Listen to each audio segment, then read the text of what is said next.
Hey guys, welcome to the MC Anime Podcast. We cover anime, geek culture, Japanese aesthetics, and Asian studies. We are a multi-fandom podcast, and you can expect to hear topics in your favorite hobby or fandom activity potentially. You can find MC Anime on Google Podcasts, Spotify, Apple Podcasts, and YouTube. Also, please check out mcanimepodcast.com, our website. Furthermore, stay tuned in for another episode.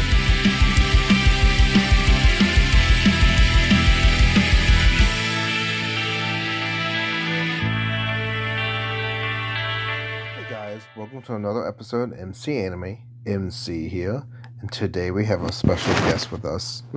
Co-host with us. Leah, how's it going? It's good. It's been like almost a year. I'm you know what? I'm fine with being called a special guest. It's totally cool. You're the co-host. We'll just switch it to that. No. I want to now be a special guest because who doesn't like special guest sounds so much cooler than co-host. You're the co-host. It sounds like. Well, I'm going to start calling myself special guest. But anyway, okay. Hey everyone. How you doing? Well, I guess you're the garnet in the special guest category, so now you're the co-host. Okay. Fine.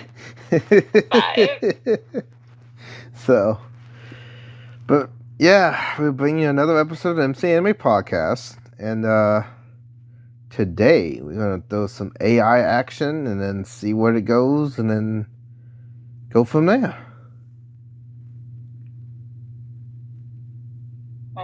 That works for me. AI is really popular right now in the current world with technology. Yes. And it's been like all in and out of the sci-fi genre for years now. So.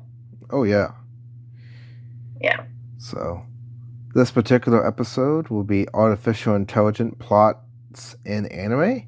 So, further ado, let's talk about the artificial intelligence and how each of the plots are played out in the anime that we are discussing. So, when you typically think of AI or artificial intelligence, what comes to mind? When I think of AI, honestly, iRobot with Will Smith comes to mind. iRobot? Yeah. Oh, gosh. That's literally the first one. That or Ghost in Shell. Those are kind of like the first two that pop into my head when I think of AI, because I'm also thinking of them as sentient and actively doing something within the story. So, yeah, I would probably say that one. Yeah. Ghost in the Shell does take on a really deep dive into the human psyche and how artificial intelligence compared to humans and how human intelligence get surpassed into a cyborg body kind of transcends how the medium is viewed, but also the digital upload and, the human psyche being, I guess, digital? It's kind of interesting too. Few different ones that are out there. I mean, there's typical AI where you can have the code that develops itself and continues to learn, and we've seen that like in dystopian movies where it outgrows human like ability to control it.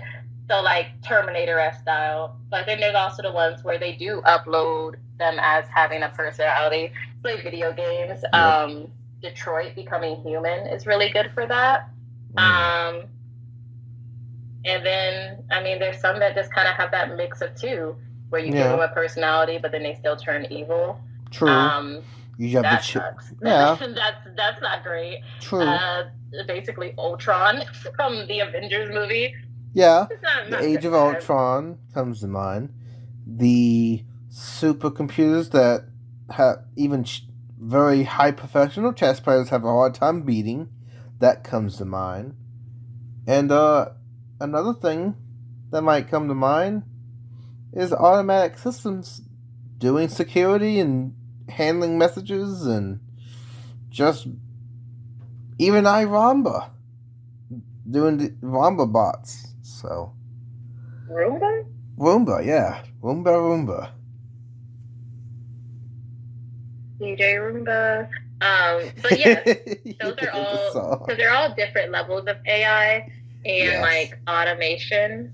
But I think when we look at them in anime, we can kind of see just two categories: either the sentient kind of AI machine that has like a personality and it's active plot point throughout the whole show, and then there can be AI where that's like the cyberpunk aspect to the world or theme to it, where robots are there, they're doing motions, they're doing activities, Star Wars-esque, but they may not be your main character. They may just pop in here or there or be like background stuff. Well, you also have AIs that like are freshly made and they're just trying to learn, and they're just over time you see them learning in the animes too.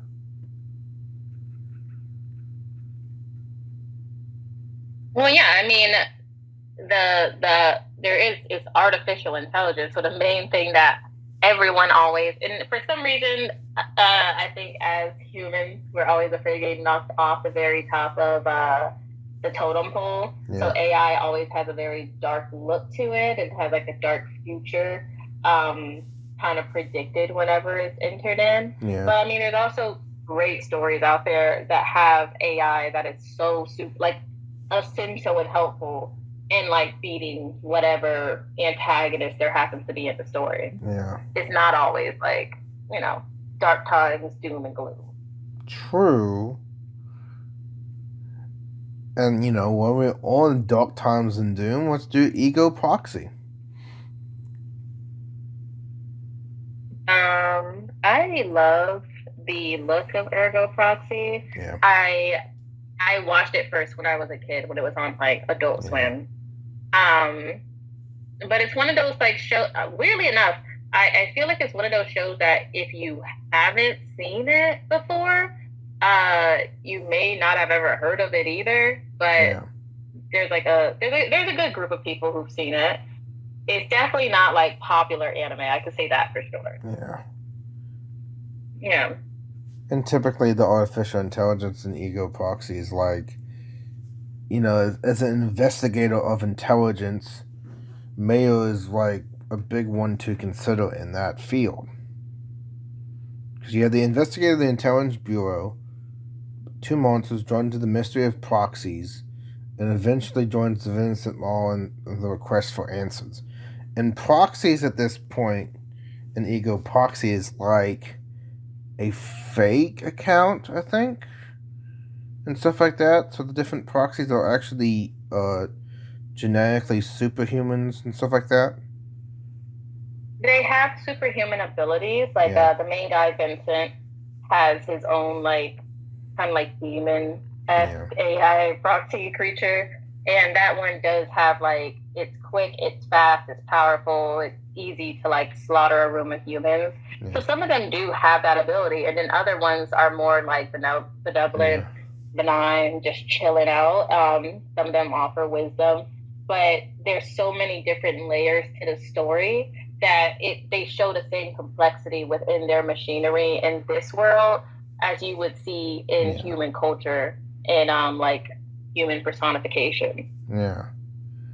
It's kind of interesting because the proxies of the guardian of one of the dome cities, and then you have the collapse of it, but the life support of the city. But they also have like malfunction in programming to expose themselves to sunlight that can like self-destruct. So they can be like easily, like, what is the word? Not like system error. They're very easy to be system error and do something else.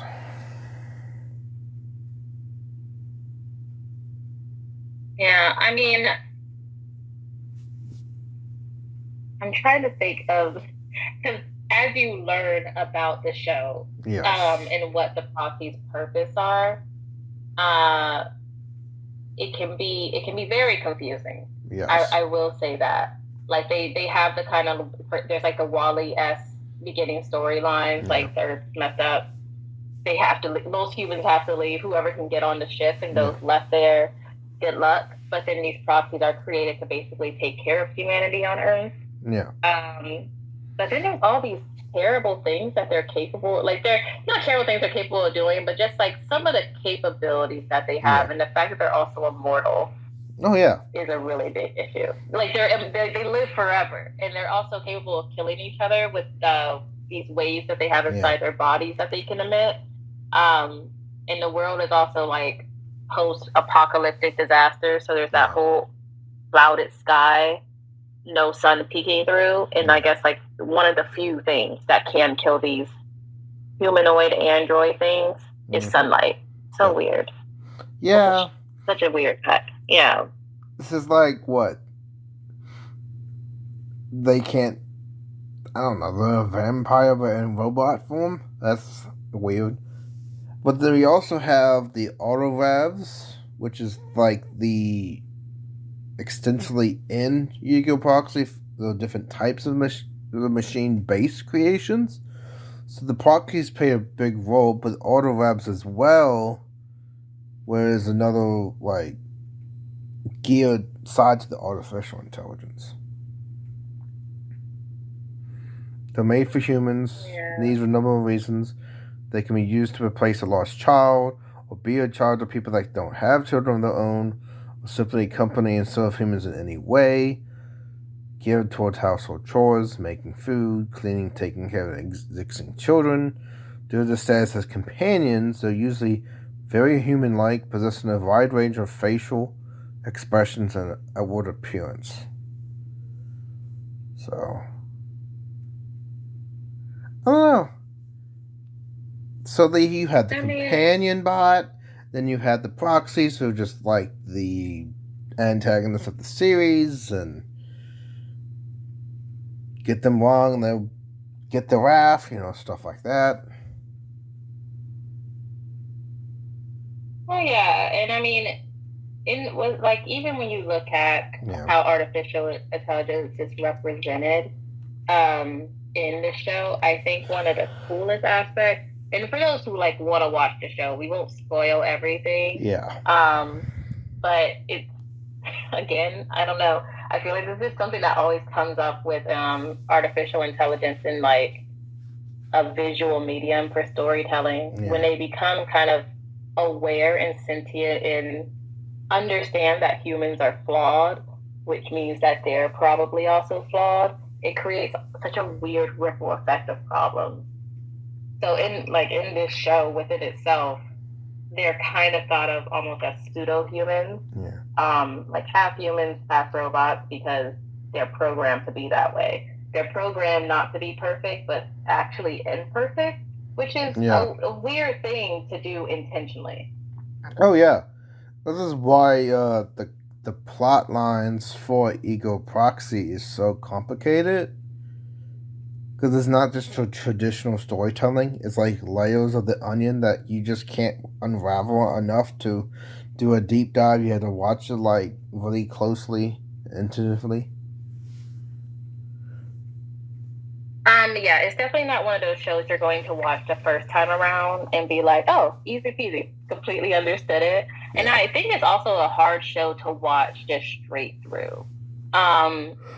Because there's a lot of stuff you have to pay attention to, and there's a lot of parts you'll probably want to go back and rewatch after you finish because you have so many questions. Oh yeah, and it's a great series, but the fact that there are, and also it's a great series, but it also has a very heavy tone to it and feeling. It is not one that you watch for easy relax. It's not easy listening. Oh, I cannot wait to talk about Ergo Proxy in depth. Oh, that'll be fun. That one would be good. That would be pretty interesting.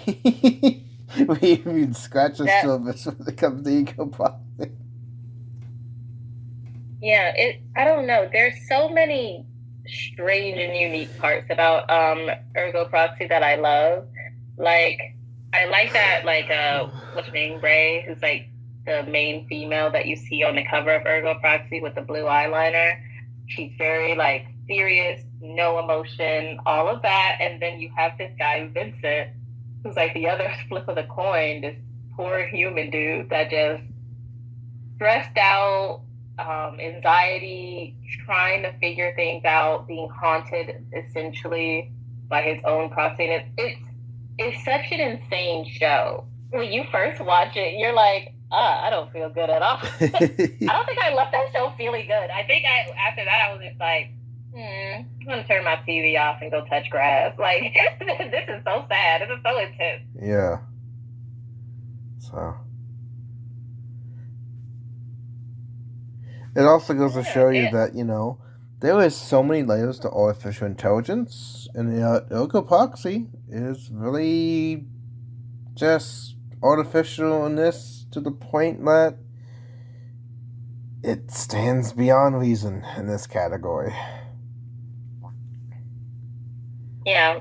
I mean, I would definitely say, one, if we were to scale them out, these are completely like, they're pre-programmed like artificial intelligences, but they also have the ability to do essentially free will. They don't have like an off button to stop them from doing it. Yep. And they're also capable of destruction, and that's not something that's been programmed to be like a hard limit for them. Oh yeah.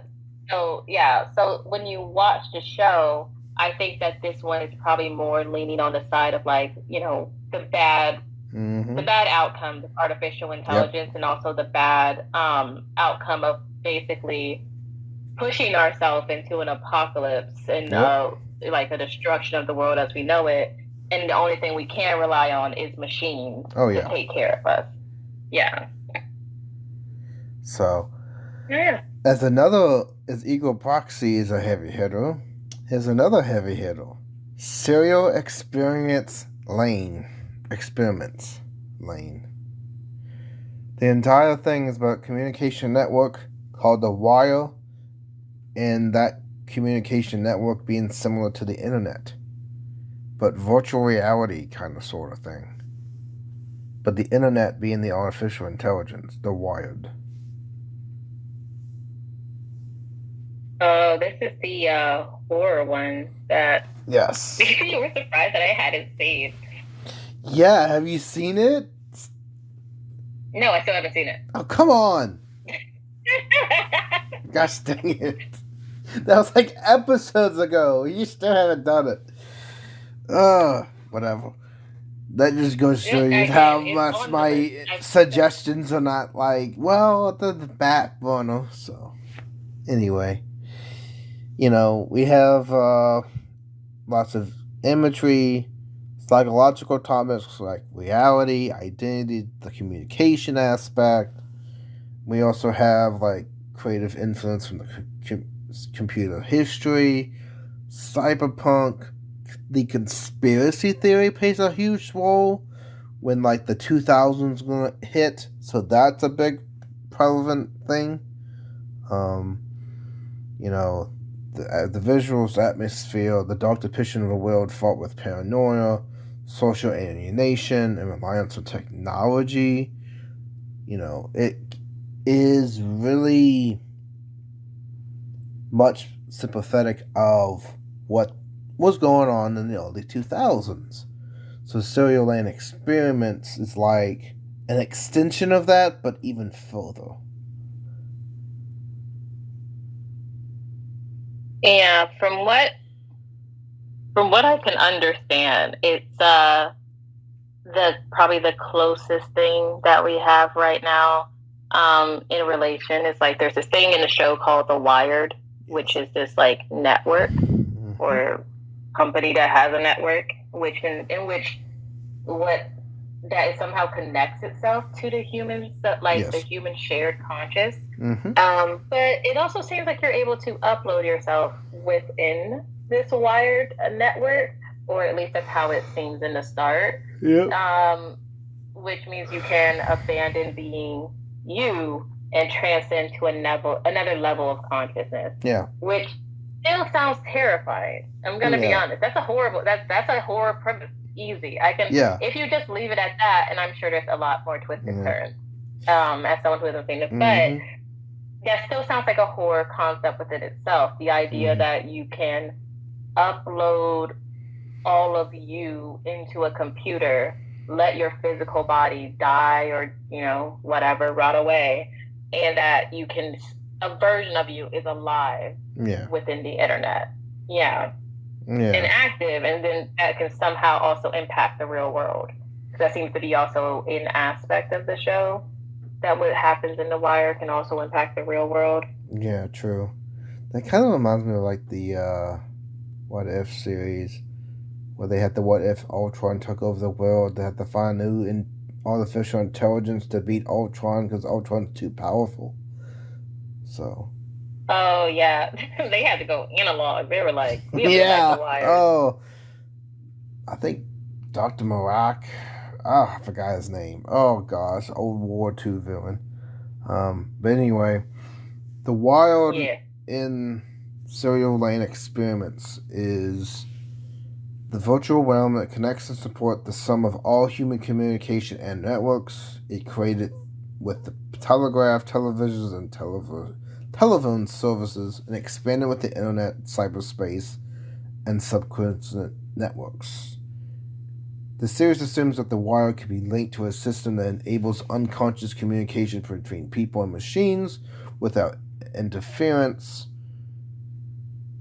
Theoretically allows unhinged long-distance communications. If such a link were created, the network would probably become equivalent to the reality as the general consensus of all perceptions and knowledge. There's a visible line between what is real and what is virtual/digital to slowly shadow. So. I don't know. The Wire is scary.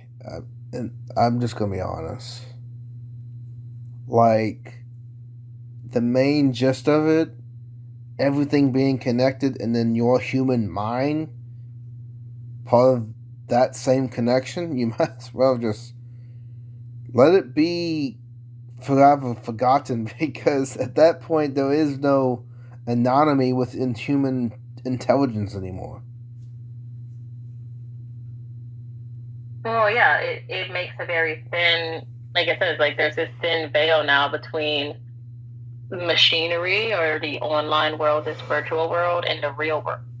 Yeah. And also people actively choosing to give up their physical body and their life as they know it here on Earth, and this our perception of reality, to go into a virtual world. But you're still able to communicate with others. You're still almost kind of like, it sounds like telepathy, but scarier. To be able to communicate with people as a machine, as code and ones and zeros and all of that, rather than picking up a phone or using, your computer or, some long distance app. That's super creepy. That's super terrible. I don't think that's a good power to have. Yeah, and the serial experience goes through all of that and the impact of the internet, the technology, and everything in between. It's very short, but it's very deep heavy. So I don't know. It's like totally different than Ergo Proxy in different ways, but like it hits in a different way. It's like more subtle. It's like more subtle.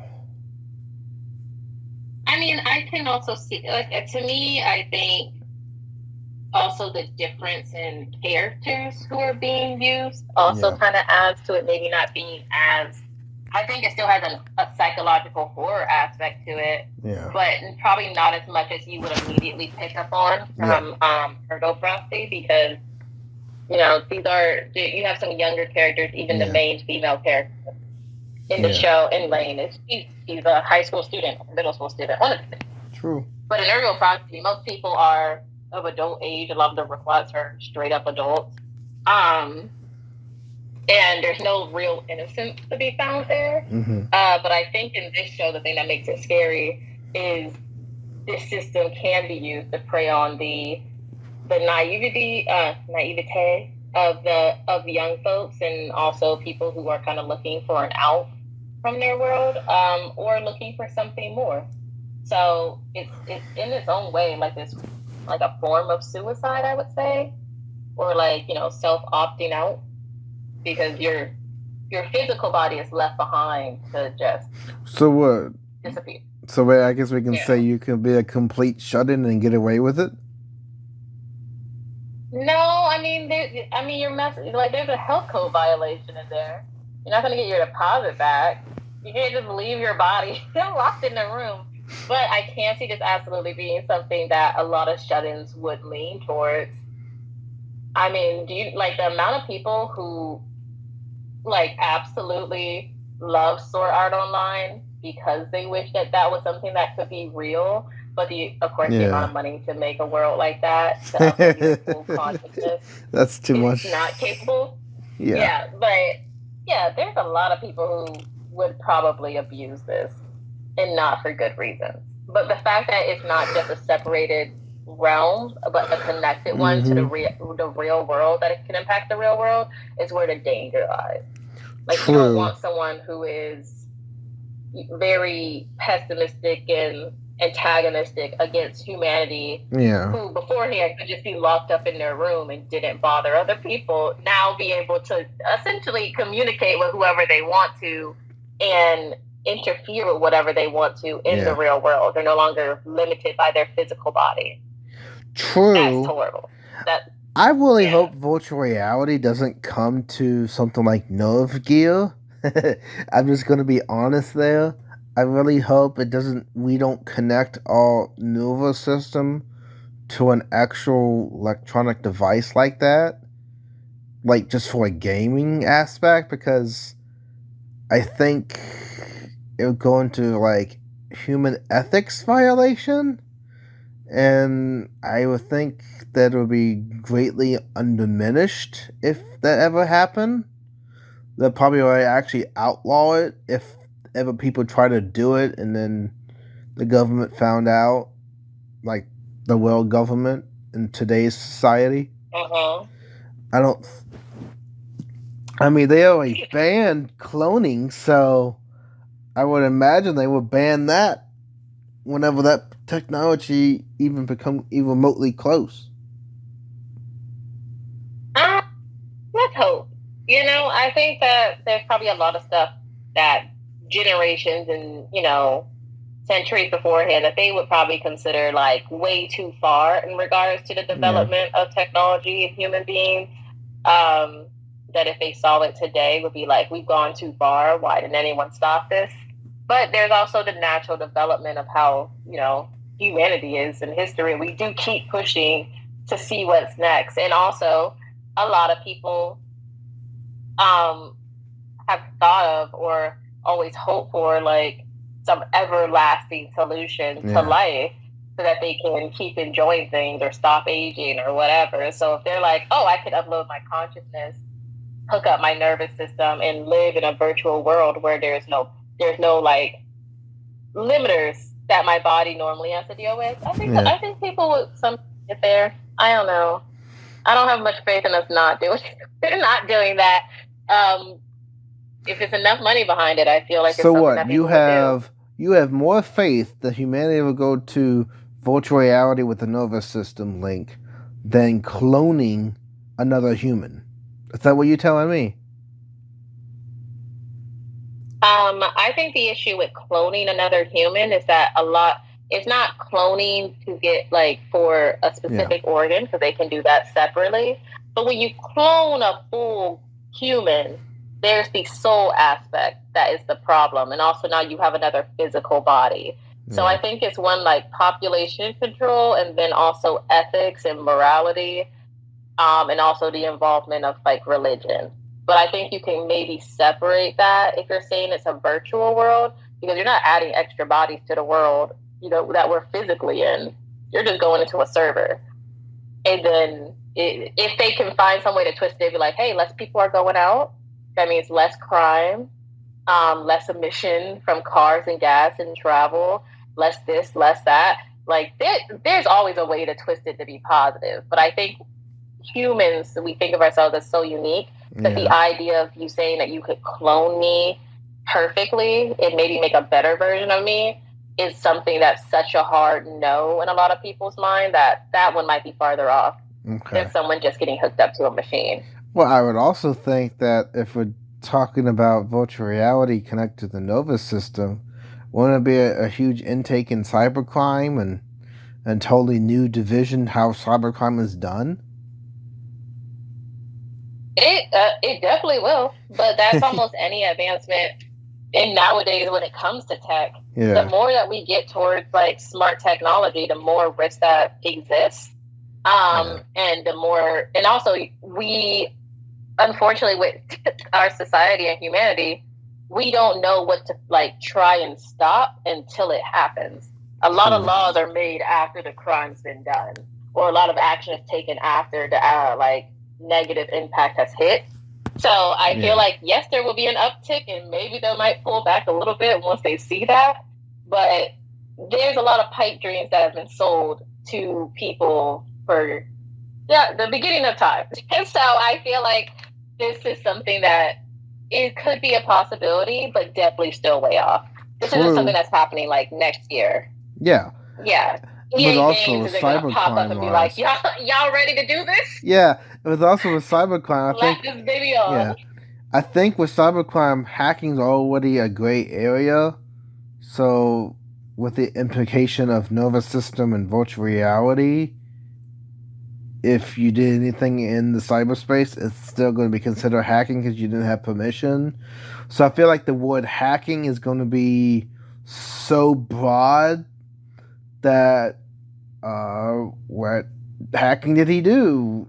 It's going to be like, oh my. I mean, I don't know, but I don't even know if it would be called hacking in that sense. No. Unless you're actively going in there and changing the code and like that. Yes, that would be hacking. That would be an infringement. I would say just an infringement of someone else's mind in another server when you don't have permission to be there is hacking by itself.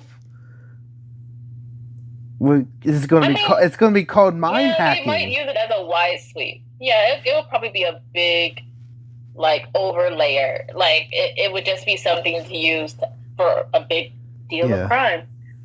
Yeah. True.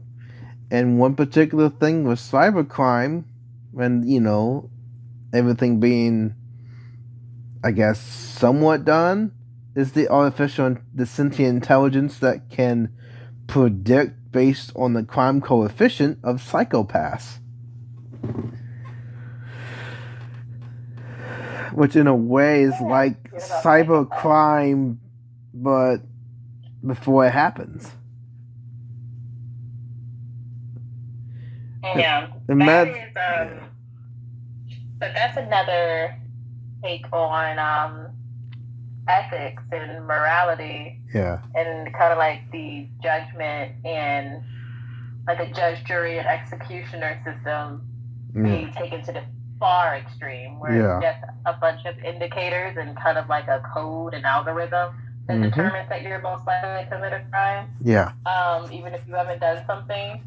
That's a no in my brain. That's like, no, that's pretty trash. I don't like that. True. And the Pyscho-Pass, what they usually have, they have dominators, they measure your crime coefficient, and these levels indicate like high levels of depression, tiredness, negative feelings, even if you're sick, that could be considered high coefficient. So they take all these different variables and have different levels of like what's acceptable, what is dangerous. Then you basically, if you're like suicidal, then, well, you're a danger to society in a way. Because they don't know what you're going to do, and I don't know. You could be restrained, you could be arrested for something just by simply being upset. Yeah. Because it's a system used to essentially just preemptive action against some terrible activity that may take place. But the issue with that is that it's not innocent until proven guilty. you're guilty because we've already decided you are, and there's a big possibility of you doing something that negatively impacts humanity. Which has also a very negative impact, I think, on society on a macro scale and also on a micro scale. Because how do you function in a society where everyone is supposed to, I guess at that point, live by a fake persona? You try not to be as stressed as possible. You try to basically appear as the perfect civilian so you don't end up getting taken in. True. And also, a little side note with Pyscho-Pass, because they do so much with the mind and crime coefficient and levels of stress and other emotions indicating your crime coefficient, there is a diversion aspect too, where you actually have like, oh, I did this crime. I have a positive crime coefficient, but I can't be found guilty because there's a loophole in the system.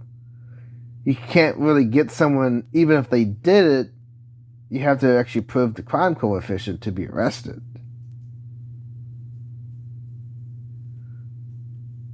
Which is just that being an additive thing again, which I would be very angry with I guess if you're born in a society like that, you probably don't see it as such a bad thing. Yeah. But it also seems like a huge injustice to those that their indicator went off enough into the red zone or whatever that they would possibly do something. Yeah. And then you got somebody who actually committed the crime, and they're like, you gotta prove that, I gotta go to jail. I hate this. What do you mean? Legitimately, the psychopathic and the crazy people who feel nothing and all this other stuff, and the sociopath, they can get away doing things because they don't feel no remorse. They don't feel any negative emotion. They can just do it, and the legal system's thrown out for them in that aspect. So there is that. So that loophole alone is enough to warrant suspicion, and not everything's perfect. And the symbolized system in the series is the sentient network that monitors the crime coefficient. But actually, in reality, it's the minds of other people that are playing to the system. So there's like a consensus of all these human minds at once being the system of artificial intelligence. Yeah. And that being a measuring scale, then at that point, you're almost at the whim of your fellow man. Yeah. Which is also terrifying. To know that there is a big possibility that if you, not everyone thinks the same, but if you consider yourself as someone who doesn't fit into the norms of society, you're at a disadvantage, because no longer can it be just I'll just be holed up in my home, or I just will only associate with a certain group of people. You're being watched, and you're being monitored, and you're being judged regardless. Yeah. And, it can neither be recognized nor categorized by any method except by Sibley itself, and to some extent the criminal organization Bifrost. So, yes, Japan was, peaceful, and objectiveness, thoroughness, and accurateness, but you also lost individuality, and that is the effect of the civilized system in Pyscho-Pass. And I have to ask, do you feel as if this is a worse outcome overall for humanity compared to the other examples that we've had? I mean, if you... at least in Ergo Proxy, humanity has this coexistence with a physical form of AI. And then within experimental Lain, like that one, you can choose to upload yourself, but yes, it can impact you. Yeah. And there has to be some effort put there to stop someone from abusing that system. But in this world, it's not humans interacting with the AI, I guess, technically. Yeah. As a larger society, it's just something that runs the world. Yeah, and that would, any type of plot like that kind of, it's basically the Matrix. It's basically the Matrix. The entire AI system is taken over, and everything's is basically an artificial simulation. You experience what's trapped in the mind, but humanity's actually already at a disaster, but you don't know what's going on. You're in this called deep sleep of the fabrication of the world that it creates. Yeah, I don't like that. I don't like that at all. I mean, I think at this point, everyone has also kind of accepted that the Matrix is a great example of how bad things can go. Yeah. But also, most things that involve AI kind of lean onto either the Matrix or Ghost in the Shell or something like that. Like, there's some heavy hitters that are replicated again and again and again. True, and the Matrix buying the entire particular scene of Ghost in the Shell to use it in the movie is version of the fact too.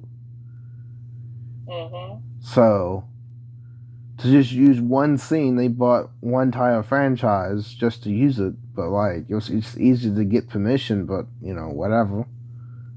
And that's how heavily influenced Ghost in the Shell was influential on the Matrix. That was super influential. It caused a great shift when it comes to like anything regarding cyberpunk or sci-fi. I mean, you can say the same for Akira, but I would definitely say Ghost in the Shell, having characters literally be robots and AI machines. Having that premise and having it done so well has like shown up again and again and again and again. And of course, through all the shows that we're seeing now, where you even see similarities. I don't know what it is about people loving dark and like stoic AI characters. I don't know what it is. Like, I'll be like, don't you want them to kind of have some like bubbliness or personality? They're like, nah, make them as brooding as possible, please, or as serious as possible. True, and if the membership to be a symbiote person in the symbiote system, you must possess a personality that doesn't fit in humanity's conventional standards. You must be able to oversee human actions from an objective viewpoint without empathy or sympathy clouding judgment. And you must be criminally asymptomatic that is unreadable by the symbiote system. Basically, asymptomatic is an equivalent to the psychopath-ish tendency, whose chronic scan fails to align with their personality. Individuals are difficult for the symbiote to judge, as their psychopath is either close to zero, non-existent, or can't be determined at all. So, all these people that are asymptomatic are literally the ones guiding the symbiote system. Asymptomatic, keep that in mind. They have no sympathy or empathy. They're an emotionless slate. That's a scary thought.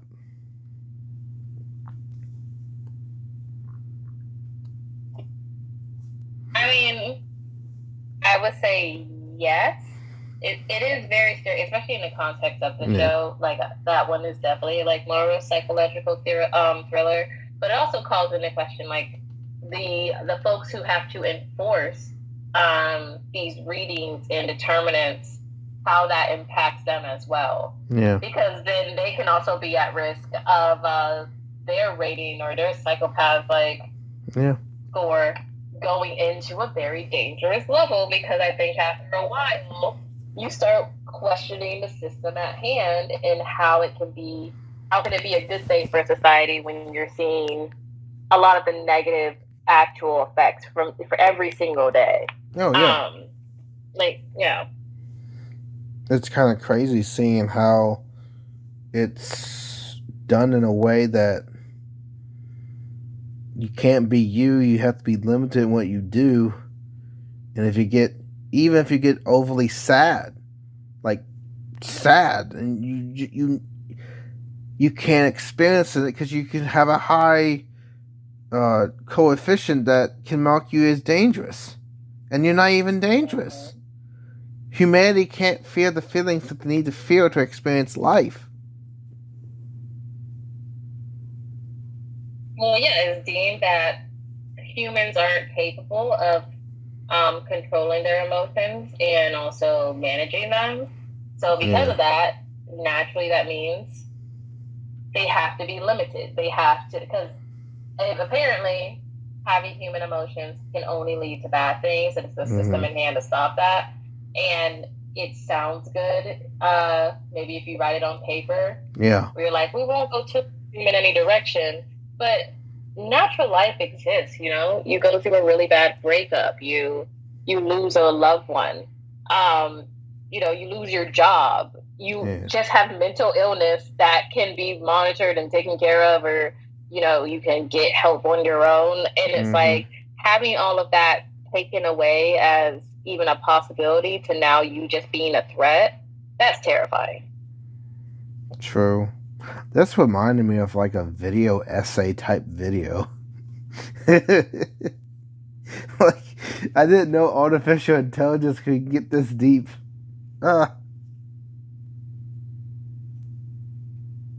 mean, I don't think it's ever been regarded as anything but deep, because of it is something that people fear a lot. Yeah. But at the same time, it's also something that we know that it's eventually coming, and it's going to be more of a commonplace thing at some point. And I think that all of these shows show kind of different realities that could take place. Again, in very extreme different measures and different histories that have to happen. Yeah. You're not going to get the events of Ergo Proxy without us, blowing ourselves to the high heavens, and then a bulk of humanity leaving on ships, leaving a doomed Earth behind. There's certain things that have to happen in order for us to get there, but it is artificial intelligence, just something that when you think about it, you wonder, okay, who are we once we allow machines or allow code and computers to take over and basically maintain us? Because they're going to excel past us, they're going to outlive us. And how do you gauge what is alive and what isn't when you allow something to think and understand feeling? True. And when you understand the feelings, just sometimes artificial intelligence can be in a way that less scary. You can have a show like Chobits.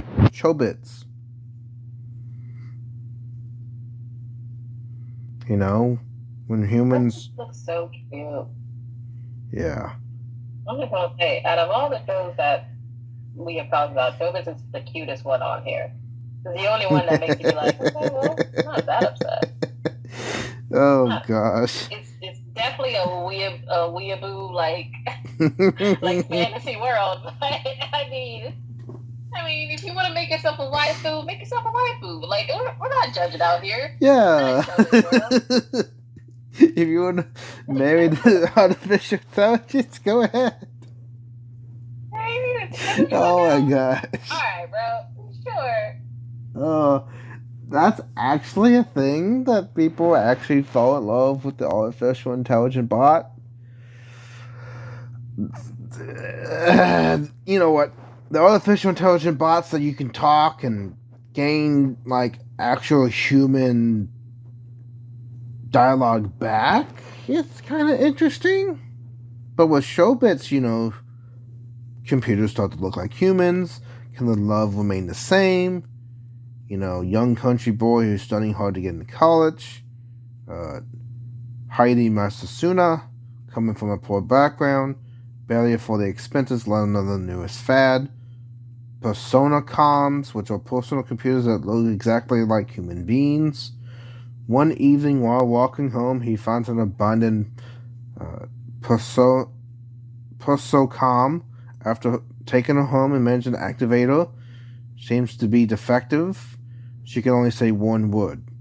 Chi, which eventually becomes her name. Unlike other Personacons, however, she cannot download information to her hard drive, so Hiki decides to teach her about the world of the old-fashioned way while studying for college exams at the same time, and they just try to unravel the mystery of Chi, who may be a Chobit, an urban legend about special units that have real human emotions and thought and love toward their owner, but can romance flourish between a personification of a robot and a human. So what do you think? What do you think? That special type of artificial intelligence that is sentient enough to think for themselves and be emotional and love a human. I'm into it. Like, I out of all the shows we've talked about, Chobits is a very fun show to me. I think it has a lot of funny parts, and I think it's really cute. Yeah. But then also, too, I think it's one of the few times where you can actually sit there and question what type of relationships humans can have with artificial intelligence that are shaped in human form in a positive way, and in a less scary version of it. Now, they're like the Personacons in the show. There is like they do talk about. And it's clear that there's been, like, issues with them. There's dangers that can happen. But, one, she's, like, adorable. You're teaching her how to speak and talk. But it's also got that slice of life aspect to it that kind of cuts through the terror of technology. Yeah. So I really like this show. I don't know anyone who's ever seen it who's been like, ugh, robot. Like, I don't think anyone's ever left on that note. But again, it is definitely one of those shows where I think the concept within itself definitely lends itself more to the extreme anime fan who's like, I'd be so happy to have a waifu that I can just have and program. It's like, oh, that's not. Wait, it's a bit weird, but you're gonna have a waifu? So it's so cute. You're gonna do your own waifu? That's essentially what she is. That is exactly what she is. I know, like but you just said you're gonna create. Like, you just said you're gonna create your own waifu, so you rather go with a bot than a man. No. You just said it. That's not even close to what I said. It's not even close. Okay. Absolutely not. No. No. I said this show has a good. I think one of the more popular and positive ones. If you were to ever talk about a human robot relationship or a human robot, dynamic that can somehow work deeper than them just being basically like, helpers around your house, like servants. Something to hang your coat on, like treating them like actual humans, and actually having the patience to teach them. That's not really something that you see a lot in shows when it comes to AI. Typically, AI is so advanced and smart that a lot of humans don't understand it, or we just use it for our convenience and we treat it like how you would treat a microwave that you haven't cleaned in a while. It's like, oh, whatever, it's not that important. But I think in Chobits, you get to see humanity persist throughout the show and persist from the robots themselves or the AIs themselves. Yeah. And another thing, this thing about Chobits came to mind is Heaven's Lost Property with the Angenoids. Like, they are basically artificial intelligence-esque-ness, to put them in this category. You ever thought about that? No. Also, I've never seen the show. You've never seen Heaven's Lost Property? You know, when you say it again, I have seen it. No, I haven't seen the show. No, whatever. I have not seen it. Okay. I honestly, now that I've actually looked, I remember why. I hate harems. We've been over this. We've been over this so hard that it's like this is a character arc. Like maybe by a certain point on MC Anime, I will be like, you know what? I watched a harem show and wasn't that bad. That would be my character development. I mean, you literally have watched Haron Host Club, which is a reverse harem. I don't like it, and I specifically remember the cover, like the picture cover art or whatever, where it has like the girl with the pink hair who's the AI, and like first her outfit, why fan service, but then it's like them in a row, and then like the main character guy is like a little chibi character at the bottom. But yeah, I remember seeing that and being like, no. Just immediately I just said no, and I just never came back to it. Yeah. I have no idea what the show is about. What is this show? What is this show about? Explain to me, what is Heaven's Lost Property? All right, so tell me what I missed out on. Heaven's Lost Property. You have an angenoid fall to Earth kind of thing. The main character finds them, and they're like a blank slate. They don't know nothing about humanity. They don't know how to act, but they can grant, I believe they can grant like special favors, and they are on the whim of the person that they're being a servant to. And they have like different abilities to, I don't know, grant human desires in a way. And it preys on to basically that you find them and you basically try to maneuver with them in your life. You know? Peace and quiet and the best. Hopes to meet the meeting of an angel in his dreams. And then his next door neighbor, the new world, the school statistics. One night where he was witnessing a strange anomaly in the sky, an unidentified mysterious animal crash landed nearby. What fell from the sky is a winged female humanoid named Akaris from an unknown world of Symbios. Soon declares himself to be his servant, and then more creatures known as angenoids arrive with this. He loses his peace and quiet, but at the same time finds pleasant things the angenoids bring him and fight the forces that fall upon Earth.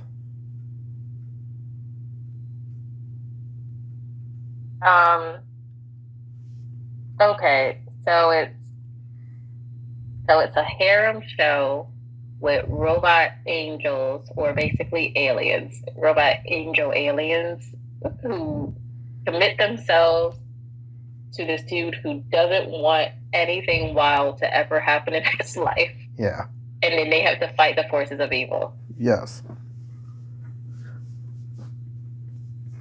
I'm cool with that. I'm fine. I don't have anything negative to say about that, because that is kind of classic anime. Yeah. Makes zero sense. Sense. No big questions are being asked here. Let's get into it. Harem. This is definitely a fan service show. Okay. I will admit it is lots of fan service, but I have died laughing because of the comedy aspects in the show are just that crazy. It's been that, they're just that, like, what in the world? I don't know. I probably laughed more than a lot of other shows in that particular show alone. So it just great comedy and gives on the story even more depth, even though it's just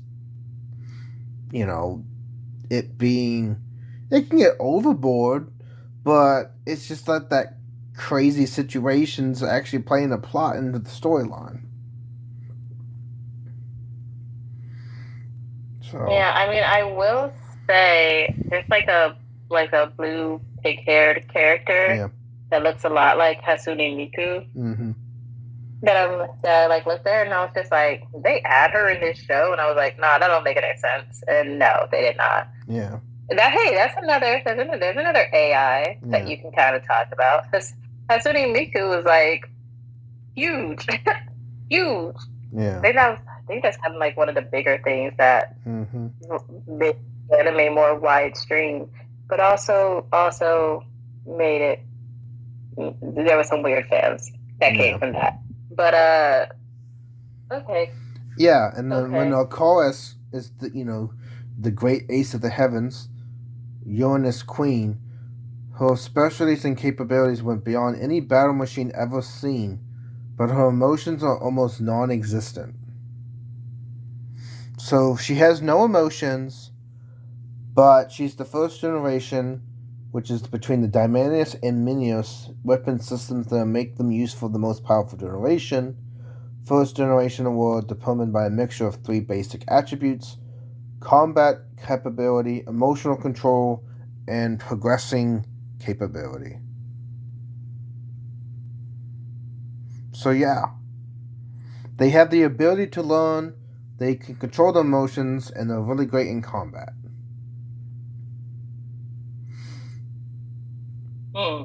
So instead of the Chobits being, a potential soulmate, you have a servant-esque robot that fights for you.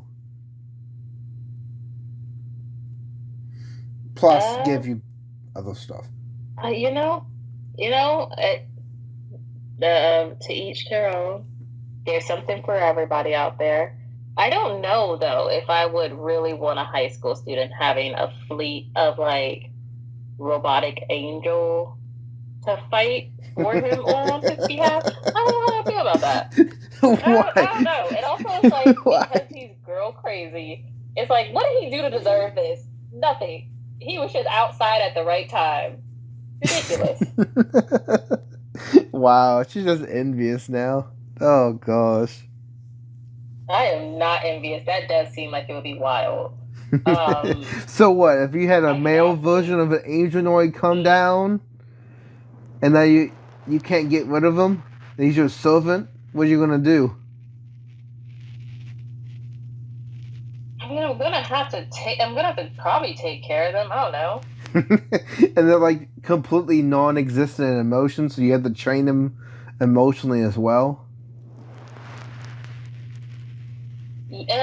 See, I don't like that point, but also if I can't get rid of them, I'm gonna have to teach them to, I don't know, exist within society without causing too much of a ruckus. But they have giant wings.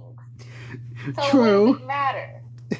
I teach them, I don't teach them. It's gonna be a hard day in math class with a freaking angel there. It doesn't change the fact that this is it's a bit much. It's a bit much. I think I would probably rather deal with having to teach Chi from Chobits. I see. You want Chobits, but you're stuck with the Angeloid. So. Can't always get what you want. Yeah. I mean, how are you gonna? I don't know. What you gonna do? You're gonna be become a human teacher to the Angeloid? I mean, I feel like you're asking me a lot. I feel like you're asking a lot of me, and I don't believe in myself.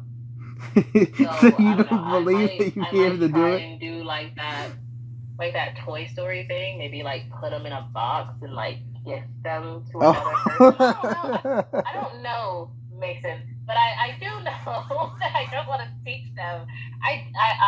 That's one thing. I do not want to try and teach an android How to Be Human. We've got a video game, again, Detroit Becoming Human, that's just how that can go. I don't want to do it. Okay, so I have to give them homework now? No. So you put them in a box, ship it to Africa. Let's say instead of, ship it to Africa and they fall to sea like Madagascar, instead they come out of the box and come back to you. So what are you going to do then? Now that just sounds like a horror movie. Now we're just in Future Diaries. Like, if I'm trying to get rid of this thing and it keeps coming back, then this is a different problem. We're back to horror. Look, right back to it. It doesn't matter what show you're in. There's always a horror aspect when it comes to AI. Alright. Probably took a very long, convoluted way to say AI be scary. Exactly. Relax. So creepy. Oh my god. Oh man.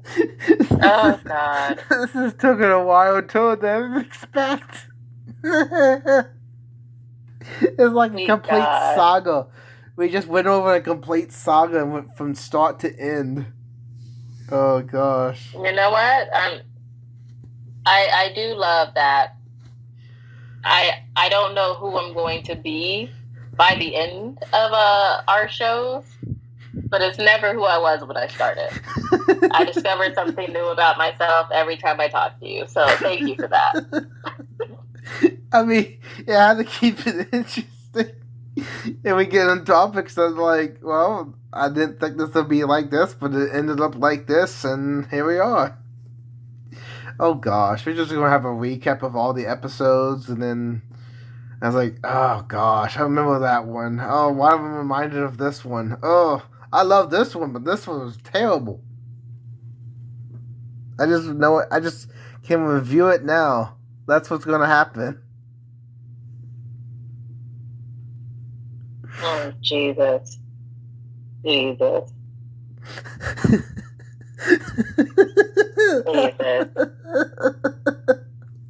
Oh my gosh. That's gonna be interesting when that happens.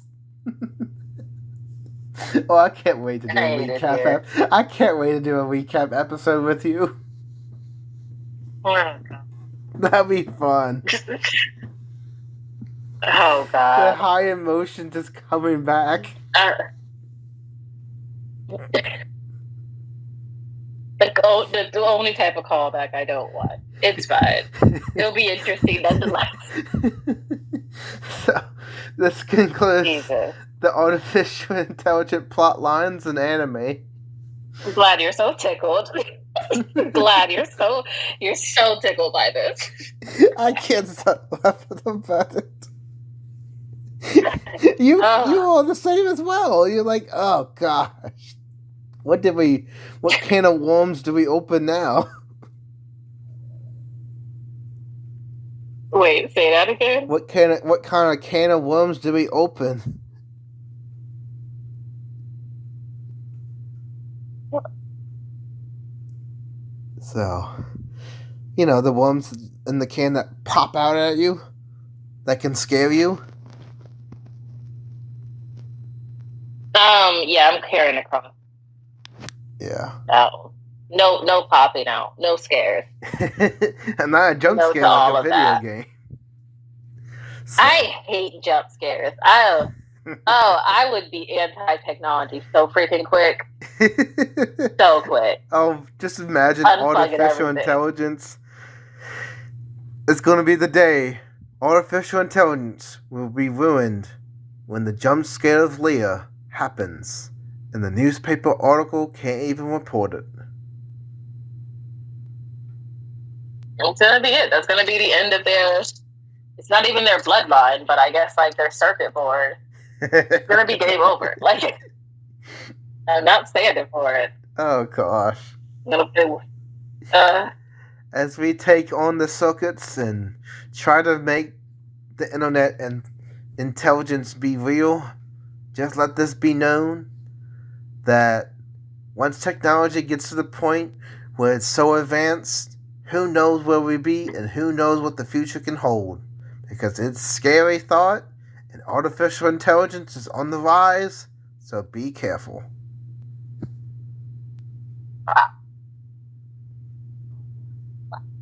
All right. Be careful, guys. I guess that's the lesson of the show. Be careful. Thank you for listening. If you have a favorite AI show, tell us about it. Maybe you'll change our mind. Maybe you'll change my mind. Exactly. But unlikely.